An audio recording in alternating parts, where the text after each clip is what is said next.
My name is Margie. I live in Bend, Oregon, and I just hit 14 months sober on November 1st. And you started your whole sober journey with a 30-day challenge, Actually, with a 21-day challenge. 21-day It's challenge. funny. I didn't even give myself 30 days. I was like, nope, I'm going to do 21 days. And it's funny because I'm such a sober stint queen. Everyone that knows me knows that about me.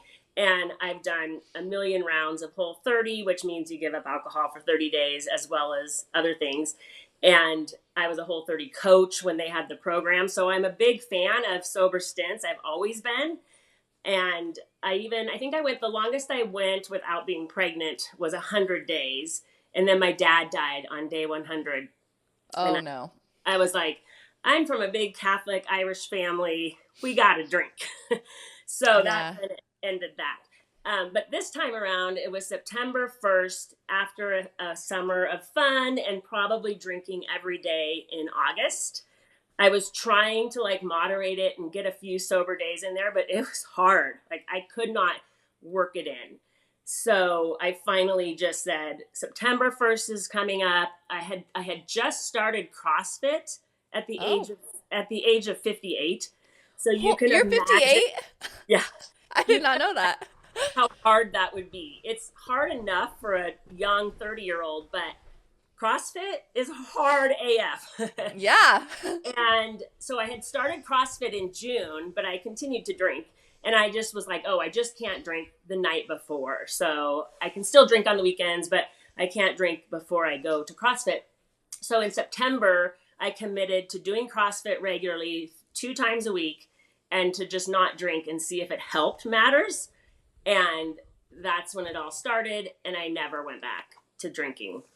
Wow. And you've lost a ton of weight, it looks like. I actually have lost like year to date 10 pounds, but Really? I know I've gained muscle. So I know Okay. it's all reproportioned, right? Yeah. But it Uh, took a while to lose anything. Obviously, because I was doing cross. I think if I hadn't done CrossFit at the same time, I would have lost weight. But again, if I hadn't been doing CrossFit, I probably wouldn't have done this challenge. So yeah. So, I mean, because a lot of people are all about like the weight loss and all the benefits that come with drinking. So I mean, looking at your pictures, it looks like you've lost a ton of weight. So you've lost a ton of inches, thank you, thank you. which, sorry, repeat that. I feel fabulous. Like I'm so happy with where I'm at. Yeah. So being 58 years old and having a habit, how long have you had the drinking habit? Like, when Oh, did I you start drank for drinking? 40 years. 40 So years. yeah, So 18. yeah. Wow. I went to a all girls Catholic high school in Portland, Wow. and I was a good girl. I was definitely a good girl. And then I went to college at U of O, and all I hell did broke. too. You did? We have so much in I common. did. So and I joined a sorority, and those were the my formative years of discovering alcohol and how much fun it was, and how accepted I was when I was drinking, and I did a Mhm. zillion things I shouldn't have done while drinking, but Same. it was like, oh, that's not really me. That's just the alcohol. So I could kind of, because I had a lot of guilt as a growing up Catholic, and I was a good girl. So it was the way for me to kind of justify it, I guess. And then that just led into my 30s and 40s and down the line.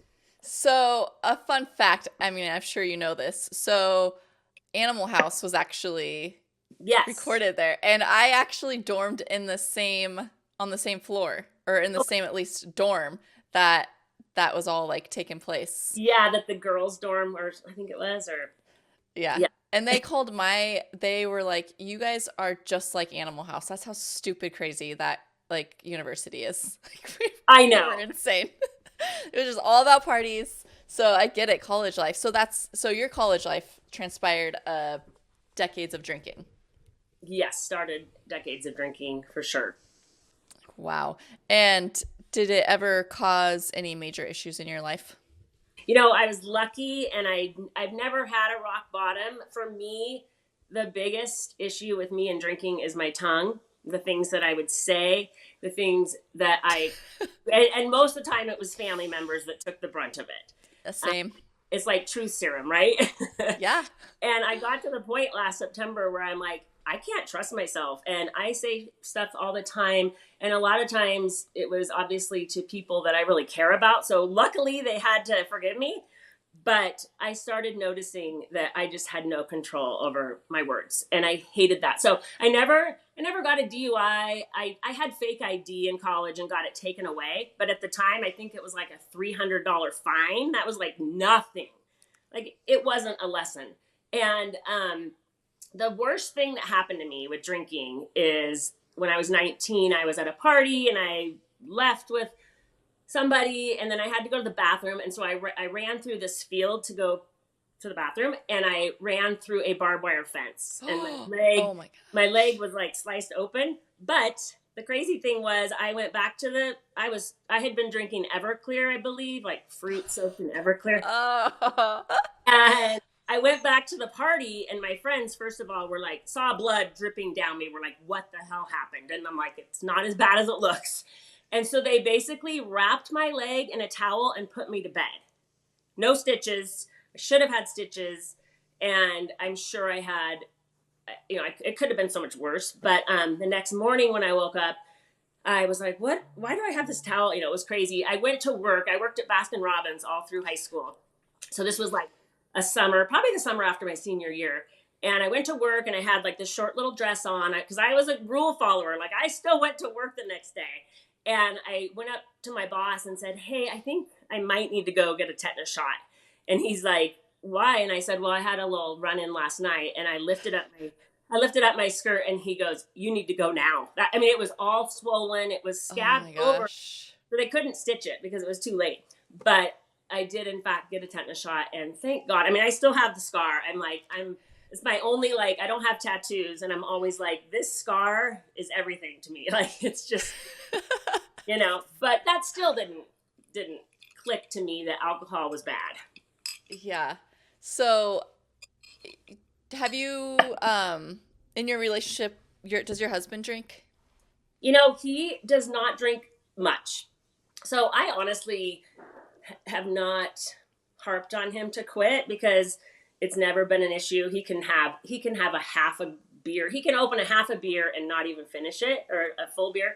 So I'm just like, you do you. And when you're ready, or if you ever are ready, you can do that. So yeah, it's been fine. And it was kind of weird because we've been married 34 years this month. And I said to him, I'm like, do you ever feel like this isn't who you married? Like, I was the fun party girl, and I sometimes feel bad that I've completely changed on him. And he's like, I just want you to be happy. Like, whatever makes you happy makes me happy. And he's like, and I'm so much happier not having a wife that says stuff she regrets, A drunk wife. Yeah. And we also never fight and I'm sure you can relate to that. Like, we fought so much. It was always alcohol infused. Yeah. And now when we argue, we'll have a normal conversation, but it's never slamming doors. I used to lock the bedroom door and not let him in, and I'd have my glass of wine in there. Yeah. Wow. The other thing is that I'm turning 60 next May, 2025. And I just was like, I want to see what the last third of my life will look like if I don't drink. I love telling people, oh, I don't drink anymore. To me, it's such a badge of honor, especially coming from where I was. Yeah. And I just look at I probably have a good 20, 30 years left on this earth. And I really want to go out, with my brain intact as much as it can. I'm tired of sabotaging it. Got so tired of the hangovers. I literally would not survive another hangover at this point. So I have two major questions I want to ask you. I need to write these down so I don't forget.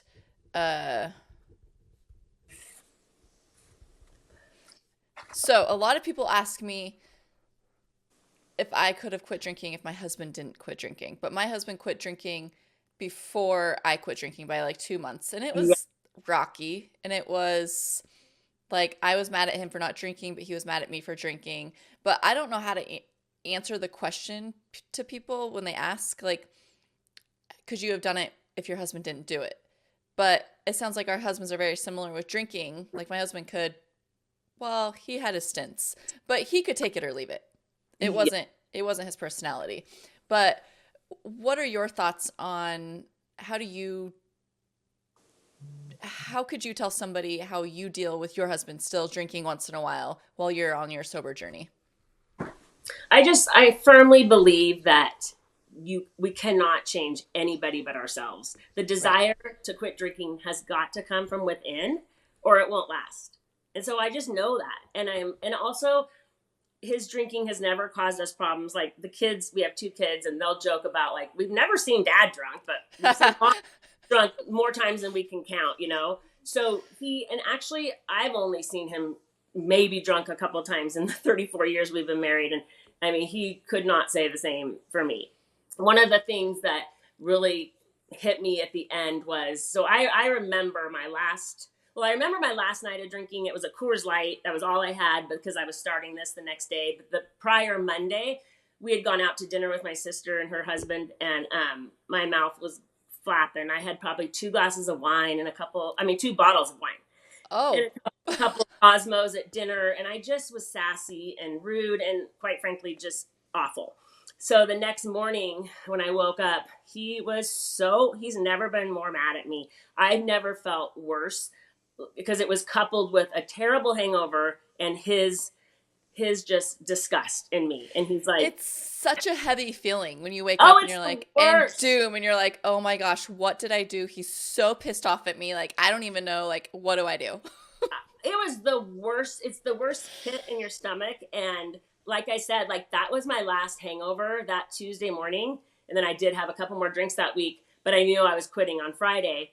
But I literally rotted on Tuesday and I was so full of self-loathing that I just couldn't even stand myself. And I was like, and then the other clincher in this is my daughter. At that time, she was like 22, 23, and she was so proud of me like for doing it. And I said, yeah, maybe I can drink again at Thanksgiving when we're all together. And she goes, Mom, I just think maybe you need to give it up for good this time. And that is really hard to hear from your grown child. Okay. Yes. So that's how Jonathan quit drinking is Emma said something to him and he was like, I have to. So being like you I hope you don't take this like the wrong way, but like you're our parents' age. Right. And I can be so your mom. so coming from a generation of parents drinking and then you hear it from your adult child, like tell me, give me the details I mean, because it's hard. humbling. It's hard. Yeah, it's super humbling. And bless her heart, her main reason for me to quit drinking was she goes, I just hate the way you feel when you feel like this. Because I had texted her that morning saying, oh my gosh, so and so is not talking to me. I made a huge, I effed up, you know, and I was owning it. And I'm like, I think I'm going to do a 21-day detox and just get right, get right with myself. And then I can drink again, but it's so crazy. And so she really helped me look at it like this needs to be longer term. So then I was like, well, now it's sober October. And then I thought, well, I'll just go through the end of the year. I never intended to give it up for good. But now I can't imagine ever drinking again. So do you So think her saying something may have transpired you to stay sober longer or at least try? absolutely, absolutely. And the time, I wanted to drink at Thanksgiving, we were all going to be together in Arizona where she lives and my sister lives. And she was like, Mom, that is the last place you need to reintroduce. I mean, she's so wise beyond her years. And the funny thing is, my son, who's 30, I mean, bless his heart, but boys and girls are so different, as you know, probably. He has never really said much. He on my 1 year anniversary, he texted me. He lives here in town. He was like, congratulations on 1 year. But he's never had a conversation with me about it. Like, why did you stop? Or do you like life better now? I think he sees that I do. But it's Yeah. just funny. And it's so hard seeing our parents just, I mean, I don't know what your kids' relationship is with alcohol, but like Jonathan and I obviously had a relationship with alcohol, but we changed our life and we still get like, well, you guys were this way. We were this way. We don't have to be this way anymore. We're different now. And it's a good thing. We're not judging you. We just don't want to have to deal with the same BS that we've dealt with for decades. And I mean, going into Thanksgiving, we're kind of struggling with, how do I say this without like offending people. We don't want to be around alcohol per se. And we've thought about having Thanksgiving at our house and like firm rule, like we don't want alcohol here. Like, why can't we just have a sober Thanksgiving? The Yeah. first one in years. And it's just, it's such a touchy subject that conversations have not been made yet. And I don't know, like, how do you, if your daughter came to you and said, if you were still drinking, and she was like, Mom, I want to have Thanksgiving, but I really don't want you to drink. But you probably have a little bit more respect for yourself and your daughter that you would be like, okay. Right. It is a tough thing. I think if I hadn't given it up for those 21 days and she had come to me and said, "Hey, can you not drink at Thanksgiving?" I would have been pissed. I would have been like, "What do you mean?" Like I would have gotten defensive for sure. Yeah. But it's just I'm so thankful for the way that it unfolded. Like I love my life so much better now than I ever could have imagined. Like I don't ever feel like I'm missing out. In fact, I feel like everyone else is missing out, and I don't mind being around my friends when they drink because pretty much all my friends drink. I have a couple friends that are sober curious or give it up for long periods of time. But I get giddy when we all go out and I order my delicious mocktail for $6 and they're ordering wine for $12 a pop. And then it comes time to split the bill and I'm like, I owe $12, Right? I love it. I think that you have to focus on the good that's in it. And I just think that we've been fed a lie for so long, and I fell right into that. And the alcohol industry has been feeding us lies this whole time, and people don't understand the connection to health and wellness. And alcohol doesn't deserve a role in any of that.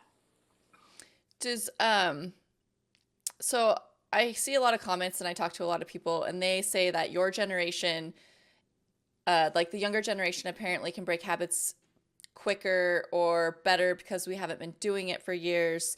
There's something about this generational stigma about your age group not being able to quit alcohol like my age group. Right. Like I am not a baby boomer. I'm so excited. I was born in 65, so I'm at the very tail end of Generation X. So I'm not even a baby boomer, but I understand like baby boomers. Yeah, I mean, it's so hard, but I also feel like there's two kinds of people that make promises to themselves that keep them, and people that make promises to themselves and they think those are the easiest promises to break because I'm not hurting anyone but myself. And I'm like, oh my gosh, if I hurt myself, that's going to cut deeper than hurting anyone else. So I've always been and I'm also all or nothing. So it was really easy for me to give up alcohol, but then I always went back to it, back and forth. It was just exhausting. But I remember my older sister saying, because she doesn't drink much at all, she said, you always give it up for these periods of time. And why do you end up, and you feel so good. Why do you go back to it? And I'm like, and at the time, I think I just said, because it's just who I am. Like, that's just me. Oh, yes. We've had that answer too. It's like, you give it up. Why go back to it? You feel good. You've lost weight. Your skin looks better. You have more energy. You're doing more things. But then your answer is, it's just who I am. And it's like, oh, but that's not who you are.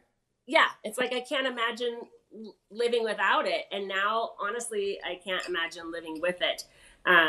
You go on your first sober vacation and you do your first sober wedding and you do all these things and you're like, we were told a lie that we couldn't enjoy this without alcohol, but it is truly so, so good.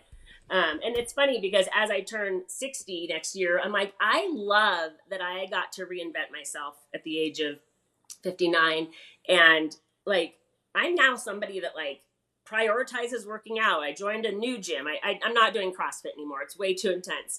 But I joined a new gym and I'm making homemade granola and I'm volunteering and I'm doing all these things that I never did before at this ripe old age. And it feels so empowering. I'm like, I feel like you feel this way at your young age. Like, what can't I do? Like, there's nothing I can't do. If I can give up alcohol, I can do anything. So I saw that you make granola, and I love that. I feel like I'm just the 20-year younger version of you almost. And because I started making elderberry, and I was like, dude, why can't I've been making this for 3 years, but now I have extra time on my hands because I'm not focusing on drinking. Why can't I like start selling it? Everybody else does. And I saw Yeah, your granola and I'm like, oh my gosh, she's doing something too. Like I it's know the it's a amount of time that we have to do productive things is insane. yeah. It's And insane because when you're drinking, you spend time thinking about it. You spend time planning it. You spend time doing the thing, and then you spend time recovering. And for me, that could be days and days on end. And I was like, I am so tired of giving up my precious time to this substance. mm-hmm. So you oh my gosh, the question just slipped my head. You have two kids. Yeah, I have a boy and a girl, 30 and 23. Oh, so you started later kind of like I did. Yeah. Yeah. So we were close to 30 when we had our first one, and then I was 30, like right before I turned 30 when I had my second. Yeah, I was 29 first one and then 35. So they're 6.5 years apart, but Oh, wow. it was great. It was perfect for me because, yeah, Yeah. So how were those beginning years of parenthood with your relationship with alcohol? not good. Not good. Did you fall into the whole you have to drink wine because you're a mom and you have to calm down? Not with the first child. So the first child, we lived kind of out in the country, more in sister's area, and I was working full time, and my job at the time was very revolved around alcohol. I worked at a golf resort, and I was the merchandise buyer, so I was always getting wined and dined. Went to Vegas every year for the golf shows. Like drinking was an intrinsic part of it. So without getting into detail, it was not good for my marriage. It was not good for my health. None of it. And I ended up getting diagnosed with MS during that time. And MS is Oh. directly related to stress.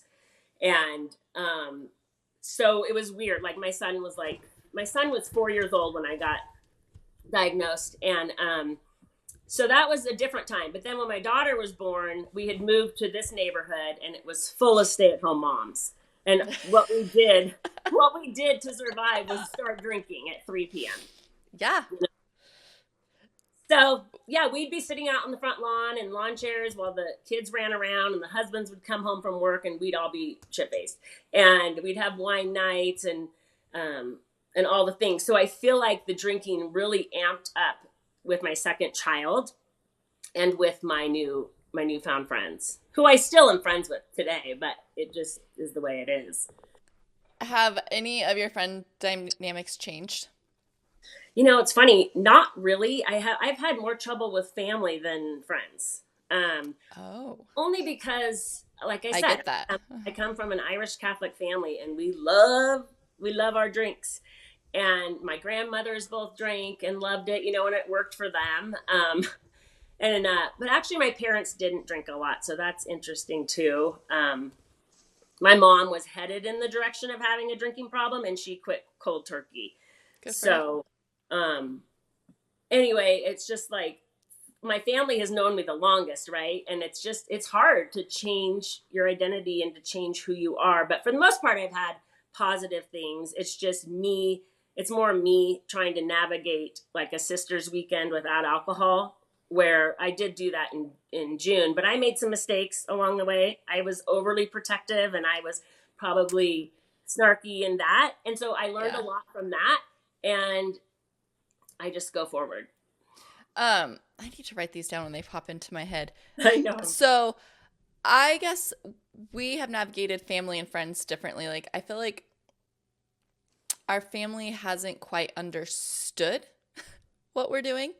And then I think our friends, we still have like some friends that literally one of my friends moved over here from Oregon like a year after we did. So, like, you have your relationships that are never going to probably change. And I go home and I see my best friend that I've been friends with since I was 20, and she'll have some White Claws when I'm there. And like, there's just this thing, like, it's still the same with us as it was when we were drinking. And Yeah. I just feel like some people still don't believe us, and the judgment that comes with it, like we're judging them for being this way. And it's like, I don't know how to get past that feeling, if that makes sense.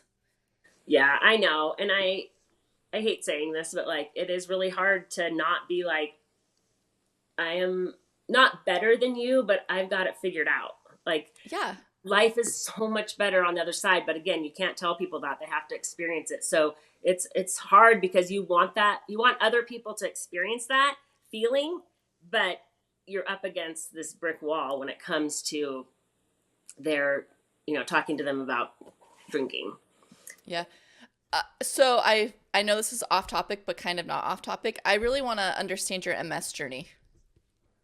So I've been really, really blessed and really lucky. I mean, obviously I can do CrossFit. I can do everything. It really hasn't impacted my life physically, other than that I take a drug twice a year. I go in and get a IV infusion that has seemed to be working wonders. So for me, I've always said it was a blessing in disguise, because when I got the diagnosis, I was not living the way I should be living. I was Mm-hmm. not, like I said, the alcohol was rampant. The just the environment that I was in wasn't healthy. And my husband and I were not in a good place. And once I got MS, it really kind of just made me aware that life is fleeting, and I need to treat this one precious life. You would think that I would have stopped drinking then, because alcohol and MS do not mix. Right. Your balance is already compromised. But I would always laugh and say, well, when I drink too much, I can blame it on the MS. Like, that was my mindset. I would have done anything rather than give up the alcohol. It's Yeah. like the elephant in the room. So, so I've been living pretty health. I've spoken on the topic before. I just kind of turned it into my mission. And I was like, everybody has a cross to bear. And if this is mine, I'm here for it. Like, I want to spread the word that you can live a full life with it. So I think, and a lot of people I feel do turn to alcohol in situations where something is out of their control, like MS. You're like, well, I'm diagnosed with it. Crap, what do I do? Turn to the bottle, and that's going to cure you, right? But, right. and then there's people that take these types of diagnoses, I can't speak, That's a hard and word. they run with it, and they look at the positive things. Like, I guess some people just dwell in the negative of it when you turn it into a positive. Or, I Yeah, mean, you looked more for the positive. I really did. I mean, when I was diagnosed, I was 33 years old. Terrible age to have your whole life turn upside down. But I was like looking into the diets that they recommended and looking into all these things. And I had to fire a neurologist because he was like old school neurologist, basically said, no, diet doesn't help. And you basically need to get comfortable in a wheelchair, is basically what he said. And I was like, bye. So now I have a wonderful female doctor, and she's from OHSU in Portland, and she's like renowned neurologist. I love her. I see her twice a year, and she's so funny because she'll be like, you're like a boring MS patient. Every time I go in there, she's like, you're so boring. You don't have any symptoms. You don't have any problems. I'm like, sorry. But the last time I was there, I said, well, you'll be pretty happy to hear that I gave up drinking. And she's like, well, alcohol is a neurotoxin. That's probably a good thing to do when you have a brain disease. And I was just like, yeah.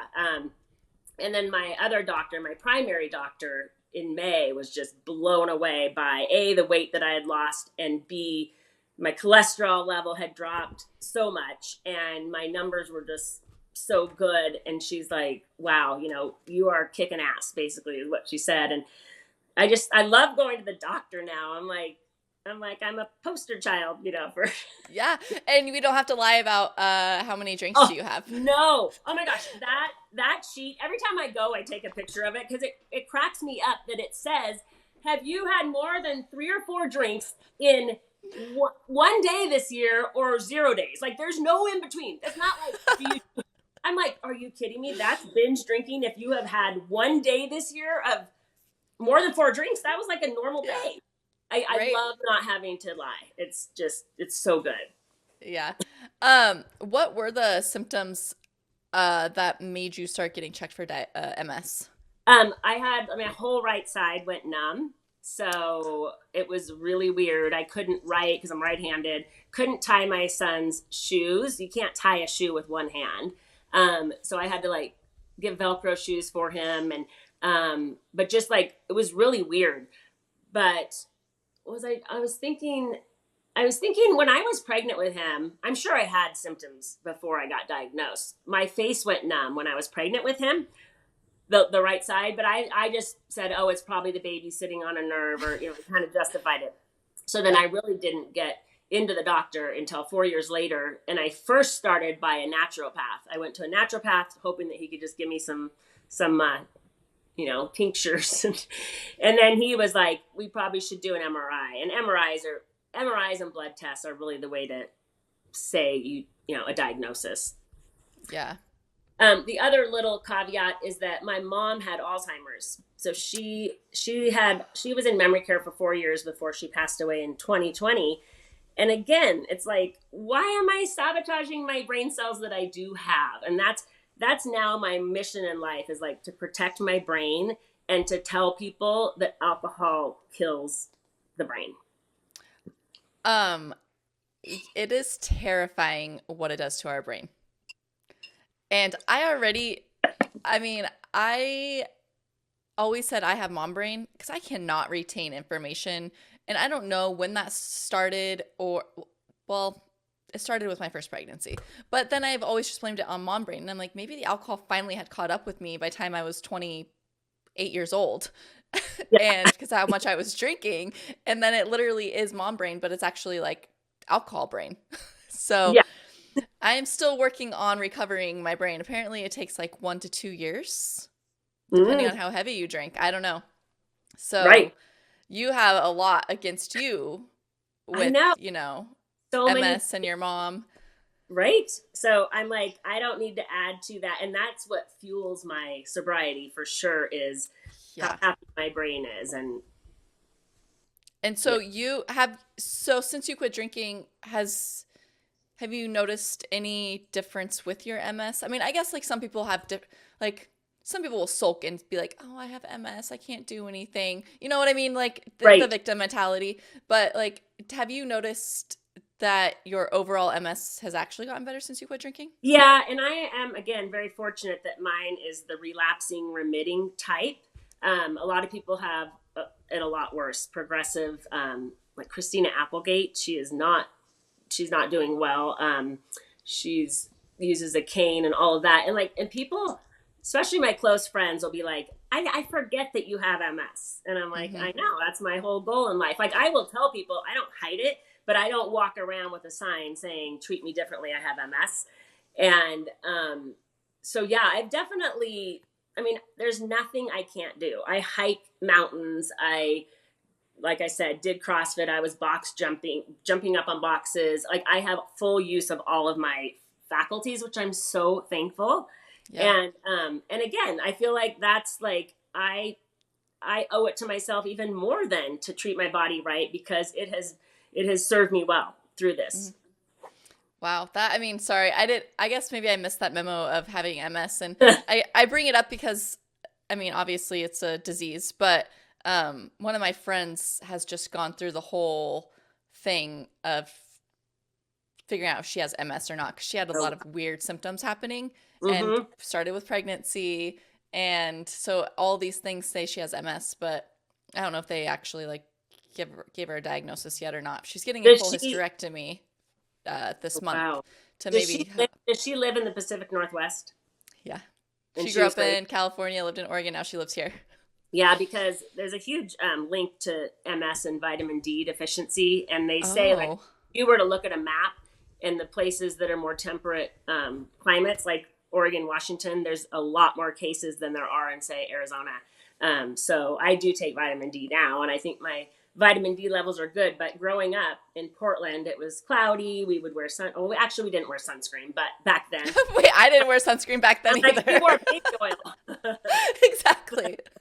But so yeah, it's interesting. But I've always told people when they have a friend with MS or anybody that knows anybody with MS, and I'm like, please give them my number, give them my email, because I had nobody to talk to when I was diagnosed, and all I could think of was, I don't even know if you know who this person is since you're so young, but Annette Funicello she was like an original Mickey Mouse Club actress. and she was in a wheelchair and she was not doing well. And then there was Richard Pryor, who burned his face with smoking crack. He had MS. Like, all the people that had MS that I could see in the world were not doing well. Like, it was not a good thing. So I like to be that ray of hope for people, that like you can live a good, healthy life with MS. Not despite it, but because of it, you can. Yeah.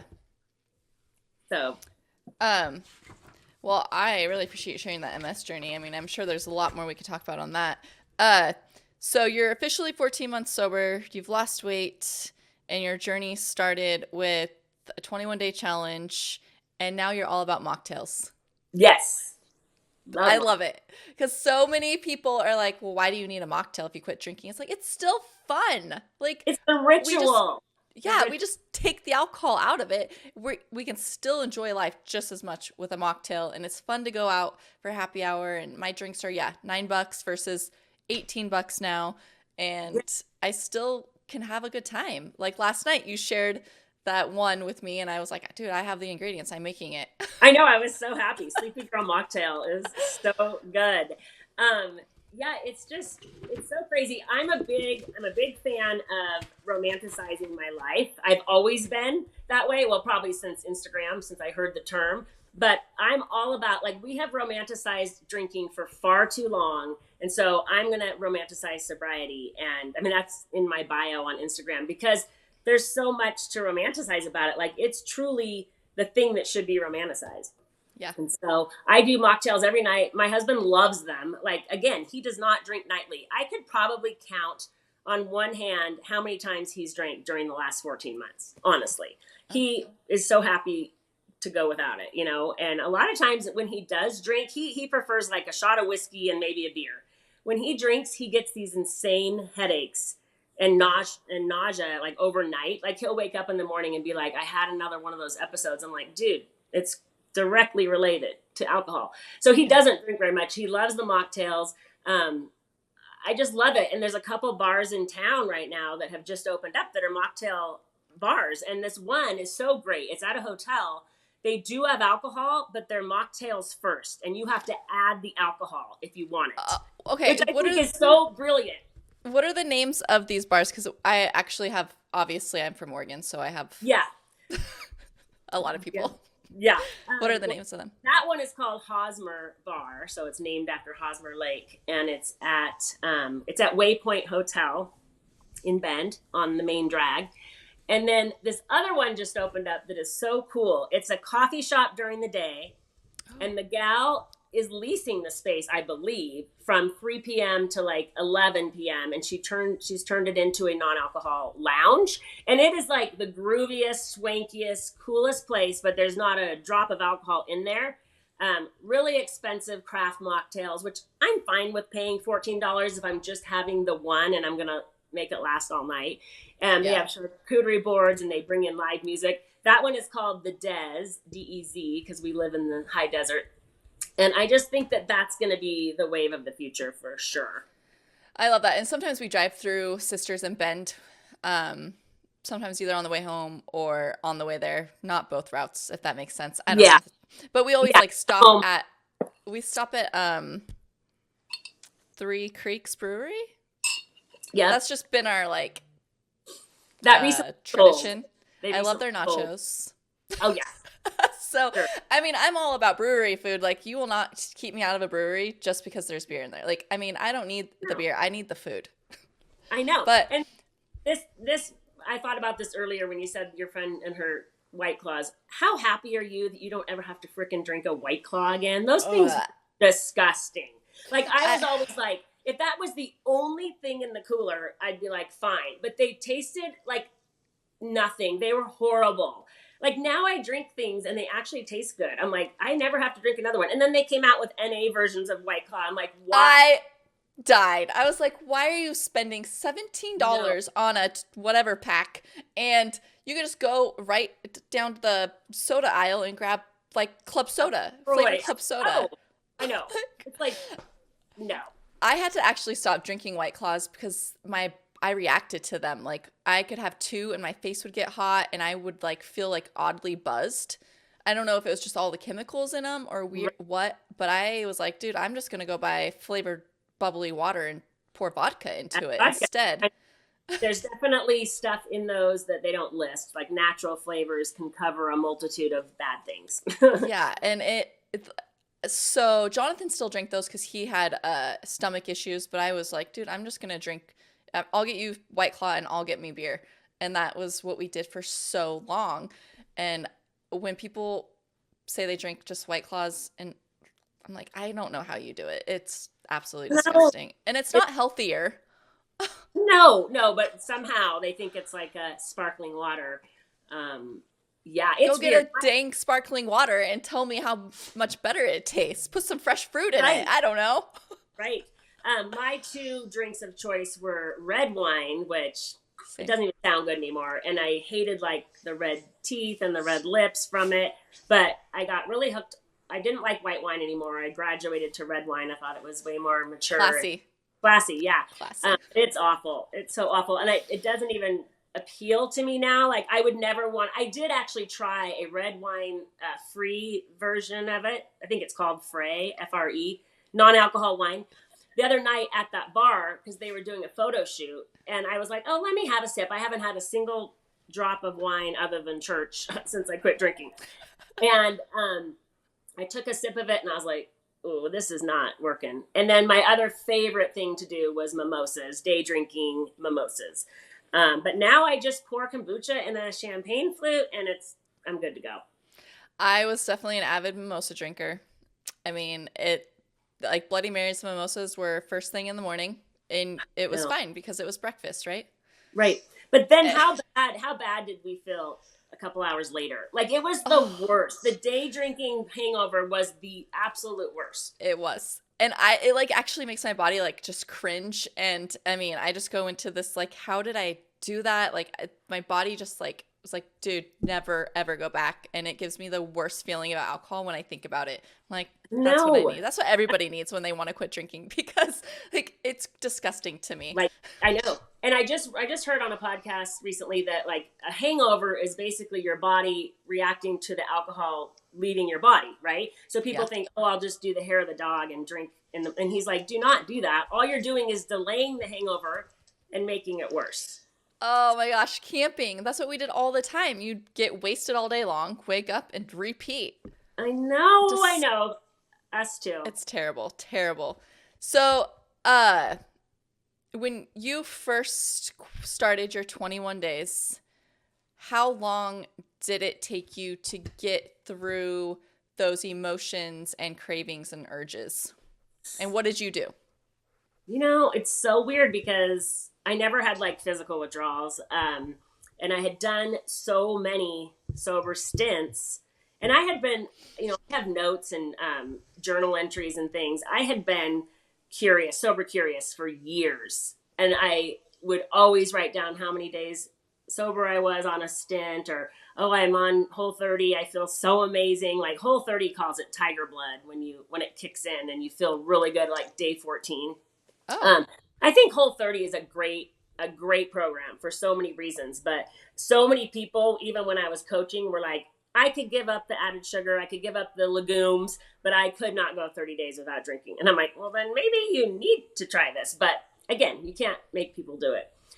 So I didn't really have cravings. It was pretty crazy. But I think in the beginning of my 21 days, I thought I would drink again. I thought, because the reason I did 21 days and not 30 was because we had a camping trip on September 23rd, the weekend. And I'm like, well, I can drink, I'll do this and then I can drink that weekend. But then that weekend rolled around and I was like, I don't even want to drink. So I think I'm just going to not drink, and one thing led to the other. And it's amazing how you rack up the days, how the days just turn into months.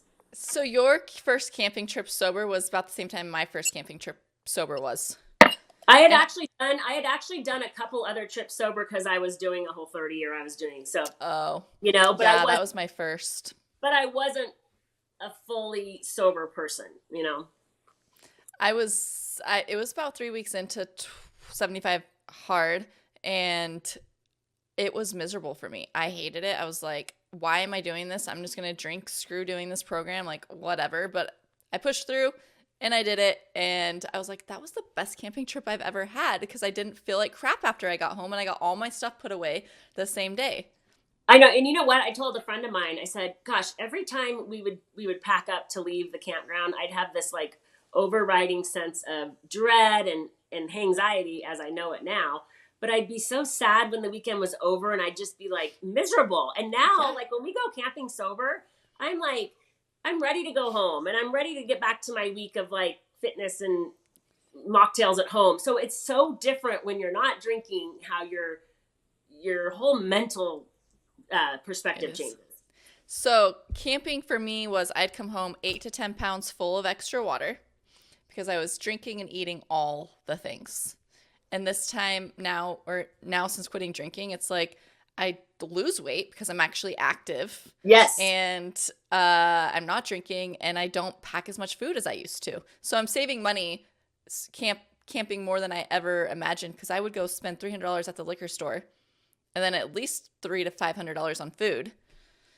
Oh, I know. I know. I love coming home from weekends now, like girls' weekends or whatever, and getting on the scale Monday morning. Because I'm like, yes, you usually have lost a few pounds and you just don't have that bloat and that dread of, like, I'm like, there's no Sunday scaries in sobriety.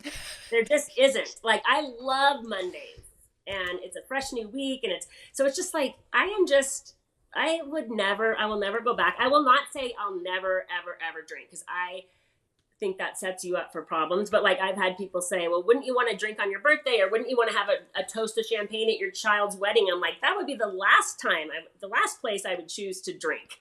Why Yeah. would I take a beautiful occasion and taint it with alcohol? So no, that's not even in the question. My husband and I are going to Ireland next year for my birthday, in Germany. And I'm like, I don't even like Guinness or any of that stuff. I don't think I'll be tempted. But again, I'm like, I don't know. I don't know what future me is going to do. But why would I take a trip that we'd spent all this money on? I don't want to spend a minute of it hungover. I No. don't want to miss a thing. And so I'm like, no, it's not happening. Vacations are different now too because we used to look forward to them to go drinking. And now Yes. you actually have the energy to go explore. I haven't been on a big vacation and but now I'm like, man, I can enjoy so much more without being hungover and like worrying about getting my next drink cuz Vegas was always about, well, let's be shit-faced all day long. Oh, I know. And the stress of like, when am I going to get that drink and where am I going Yeah. to get it? And like, just it revolved around the drink. Yeah. And It's, I always wanted to go to Ireland. I'm still going to go to Ireland one day. But yes. I was always like, I can't wait to go drink beers in Ireland. But now I'm like, I actually want to go see the scenery now. I know. I know. I'm like, I still want to go to a pub or two, but I Oh, certainly yeah. won't be spending like, I won't be sitting there and, having drinking be the activity, you I know? actually have a lot of Ireland people on my YouTube and Oh, they wow. comment and they're like, we go to pubs. And I mean, it's still just as fun going to pubs without drinking, it sounds like. And I mean, just it would be like us going to breweries, I guess. Yeah. But I'm assuming they probably have Guinness Zero there, which is 0.0. It's not zero point whatever. I Yeah. think Guinness Yeah. is 0.0, which I can get on board with that. Yeah. That's always been unappealing to me, the Guinness. The only thing that might, like, oh, maybe a little Irish cream, but I'm like, nah, I can do without it. It's not worth it. No, you can just Not have a worth. coffee. Yeah. Oh, I know. Iced coffee has become my new drink. Yes. My new And happy. we uh we used to drink Irish coffees all the time. We'd go on razor rides and I would just fill up a thermos full of Irish coffee and then I'd be wasted before we even got to our destination. I know. I would do that too, camping. And I don't know about you, but like when I go out now, it's so freeing. I would always have been like, okay, am I going to have a cocktail? Am I going to have red wine? I would always think about the order of what I Yeah. would drink or what I wanted to drink so that I'd stick with one thing. And it's so nice just being like, there's none of that decision making anymore. Yeah, and you So, don't cringe when you get the bill. ugh, no. We started going to nicer restaurants. Jonathan's like, let's just try. He's like, let's go on a date every week and try a new restaurant and not just like random restaurants, Yeah. like actually like nice ones. And we can do that now because we're not paying for alcohol. So when you add alcohol to these expensive restaurants, yeah, the bill's going to be $300-$400, but take the alcohol away, it's going to be, I don't know, 80 to 120 now. Oh my gosh, the alcohol added so much to the bill. Yeah. And isn't it also just the best feeling to know that at any given moment you could drive your car to go take your kids somewhere or to pick them up from a dangerous situation or to any of that? It's like, I have so many, well, not so many, but I have some friends that have gotten into trouble because they weren't able to get themselves home. And I'm like, if you were able to drive yourself home, it would have solved everything, you know?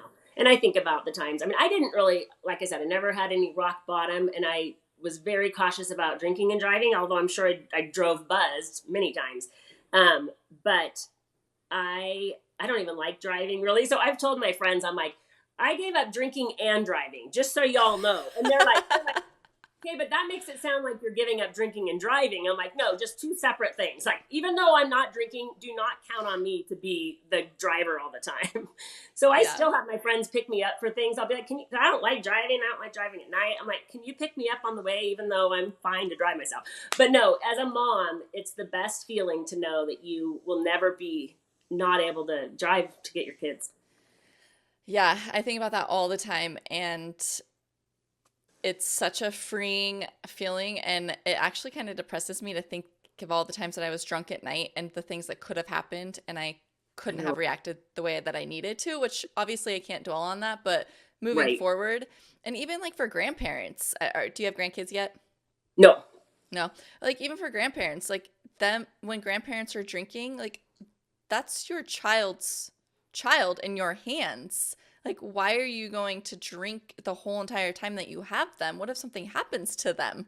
Exactly. I mean, like all the things, like we look at our parents as, I mean, once your kids have kids, you'll understand what I'm saying, but like, well, you probably already do, but like we look at our parents like, would they be safe there? I mean, now that we're not drinking, it's a whole different feel. I'm like, I didn't need to get rid of my kids this weekend because I didn't have an excuse to, I didn't need to go drink, but now I just want my kids with me all the time. And it's different. It's different. It's the best. And yeah, you just, I mean, I applaud you for giving it up at the age that you did. And sometimes I'm like, oh, I wish I'd have done it sooner, but I can't second guess that. I have to believe that everything happens at the exact right time. And like I said, I have 30 more years, maybe as a grandmother, maybe not, but I have 30 more years to make up for lost time. Yeah.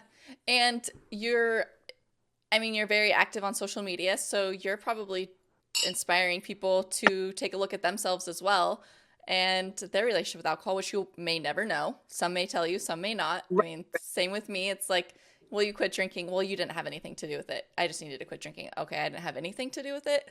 Yeah. Okay. So, I'm very proud of you for, taking this leap and staying with it. It's absolutely amazing for you. And you can see it. Like I was I was stalking your Instagram the other day and I was like, holy I'm like, crap. I was like, I've been following Megan for a while and this maybe might get her to follow me back if I tell her, I have this thing with, I don't want to be that weirdo that follows like all my like people back, but then I'm like, okay, they're my type of person. So then I like follow them back. And then I'm very weird about Facebook because more of my personal stuff goes on Facebook. And as we were discussing last night, I'm sure a lot of people wouldn't have appreciated what they see on my Facebook. So, I mean, that's like a very that's a no-go. Yeah, I don't even do Facebook. I gave it up 1 year and was so happy. I know they're owned by the same company, but I just feel like Instagram is so much more joy and quick. Like I love the quotes and especially the sober curious. I mean, most of the people I follow are sober curious. And most of the people that I interact with are people I've never met in real life, like you and not so much my family. Like the comments that I get and the support that I get from these strangers is unreal. And sometimes I'm like, wow, that'd be nice to hear that from someone that actually knows me. I love that you brought that up because I was just telling Jonathan the other day that I said, I have this world of people that are my cheerleaders and support me and share my stuff, like my stuff, subscribe to my stuff, and are always there for me. I said, my friends don't like my stuff. They don't share my stuff. They don't encourage me or applaud me. I said, it's so weird. And it's kind of Yeah. hurtful, but at the same time, I'm like, I got this community that nobody else gets to have because I Yeah. built it. And I feel like if I were to say that to my friends, they'd be like, "Well, it's a given that I support you," you know. Yeah. So, I mean, I know they do, and like I said, I haven't lost a single friend over it, and I'm thankful for that. But I think being older too made a difference. Yeah, I'm still in the whole young mom tribe where one Yes. person changes and they all look at you weird, and Yeah. then you don't fit in with a sober crowd or drinking crowd anymore. And I've had to learn, I haven't necessarily lost friends. They just kind of like distanced. Yeah. I don't know. Like I used to be the one to get everybody together, and now since I stopped getting people together, nobody gets together. And then I'm like, but that's not my fault. Like, Yeah. you guys, like, I don't want the chaos at my house anymore because I'm not drinking it away. But I Right. can still be fully involved in everybody's life. It's just so weird now. It's way different. Yeah. Yeah. And it's hard. And it's a hard pill to swallow when you're like, do my friends actually support me? I mean, look at all these strangers being like, wow, so proud of you. Like, I look up to you. And then you look at your friends and you're like, I are you know. like, okay, like whatever. I know. I don't think any of my friends will listen to this, but they might. So Yeah. I got. And then the ones that listen to it and then take the negative parts out of it, like you're attacking them, that's a whole different story. Oh yeah, for sure. I'm like, do you have a guilty conscience or something? Because I mean, I'm just talking in general. Yeah, I did not mention names. I did not. Exactly. So funny. I really appreciate you coming on here. If you could give everybody that's going to watch this video one tip about, or like a couple tips about quitting drinking or like motivating them, what would it be?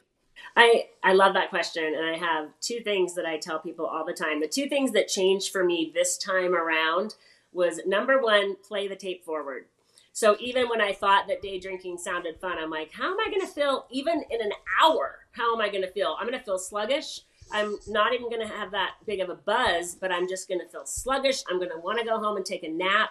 Now, like when I leave brunch, I'll come home and like clean the house top to bottom. I'll come home and walk 10,000 steps or and I'm like, holy cow, what a difference. So play the tape forward is a really, really good technique, and it has worked for me. And the second one, which I mentioned before, is stop romanticizing alcohol, because it was never that fun as we thought it was. And now I can see it for what it is. And then the one last thing is that the dopamine hits that I get nowadays it's so bizarre. I get dopamine hits all day long from the tiniest little things. And from what I've heard and read about alcohol, when we get our dopamine hits from alcohol, it ruins our receptors for everyday, ordinary things. And so I am so happy to be back in this world where every little thing, like a sunset or a walk or a bird chirping, like delights me. And I'm so happy. Same, same. Right? I love that you said the birds chirping and the sunsets because I'm like, oh, like it's so different now. So Oh, different. when they would chirp in the mornings and when we were hungover, it was like, shut up. Yeah. It's like there was a Post Malone song I just heard recently that said something about he's hungover and he's needing to get a drink, and he's like, that's why they call it morning, MOURNING, when you're drinking. Oh, And so I went from that to like really enjoying mornings. yeah. And I love how you say play the tape forward because I feel like I constantly do that without doing like purposely doing it. I'm Yeah, like, it's just dude, a natural response now. yeah. It's I like, oh know. my gosh, if this was actually like last night, I mentioned this right before we started recording. I had the NA champagne, and I Yeah. have had it in my fridge probably since August because I'm Wow. just like, but if it was an actual bottle of champagne, it would have been gone Oh, the first hour. But I had it in my fridge and we popped it last night, and I was like, this is going to taste so disgusting and it's going to not even be worth it. It was actually probably so similar to actual champagne, and I woke up without a hangover. yeah. So you got all the benefits without any of the Yeah. crud. It's I so forgot where I was going with that, but oh yeah, because I was sitting there going like cringing like at the thought of opening it. Like just remembering all of the ways champagne used to make me feel. And so ah this time around, I was like, "Oh, this is so good, but without the hangover." yes, yes. I love it. So, Yeah, the taste, the taste, we didn't like it when we first started drinking. We didn't like any of it. Beer, alcohol, wine, alcohol. We had to force ourselves to drink it, plug our nose. And so I feel like I'm back at that stage where I'm like, I don't like the taste anymore and I don't want to taste. I mean, I haven't tasted a sip of alcohol, but I'm like, I know it doesn't sound good. no, it And I doesn't. never thought in a million years I would say that. So I'm here to Yes. say it can happen at any age. It's never too late.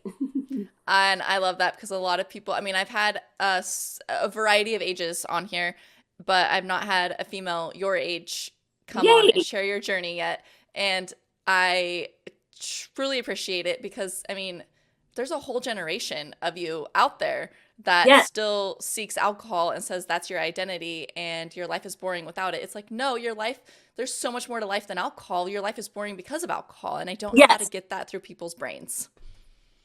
Like you absolutely. sit at home and drink. If you weren't drinking, you could get out and go do things. I know. What's Funny boring is being concept. hungover all day. That's Yeah, boring.